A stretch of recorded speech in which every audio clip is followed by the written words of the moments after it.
Hello everybody, thank you for joining me.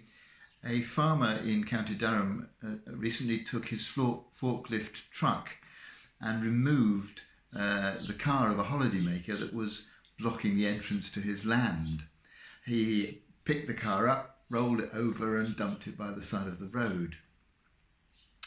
It may have been that this was the last of a large number of people who'd blocked the entranceway to his property, and this was just the last straw. For whatever reason, though, this probably was not an appropriate response.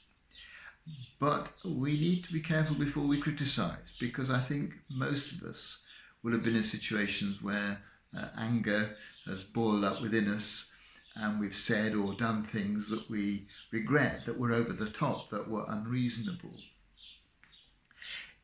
These feelings come upon us quite suddenly in response to maybe some criticism of us. We feel we need to defend ourselves, or maybe we feel we've been treated unfairly, and again we need to fight back for our rights, so to speak. These feelings are very primitive. This defensiveness, this rage, which can kind of come upon us unawares. And I think one thing we can do is to make sure that we realise this is just a feeling. It is primitive. It's part of a biological makeup, really, to defend ourselves when attacked. And so we can put it on one side and kind of look at it, separate ourselves from it.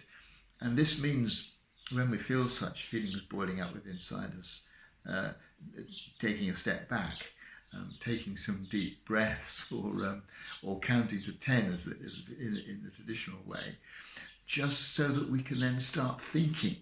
Because one of the things that this feeling of rage can do is completely disconnect us from our heads, and we need to get in touch again with our minds by putting our anger just on one side temporarily and seeing it just as a feeling, because then we realise that actually we can make a decision.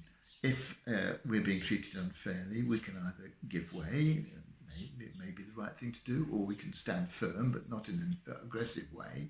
Or if we're being criticised, if we are in the wrong, we can admit it to ourselves and to the other person. If we're not, we can say to ourselves, well, does it really matter if the other person thinks I'm wrong when I know I'm not? And our minds can then enable us to respond to the situation rationally.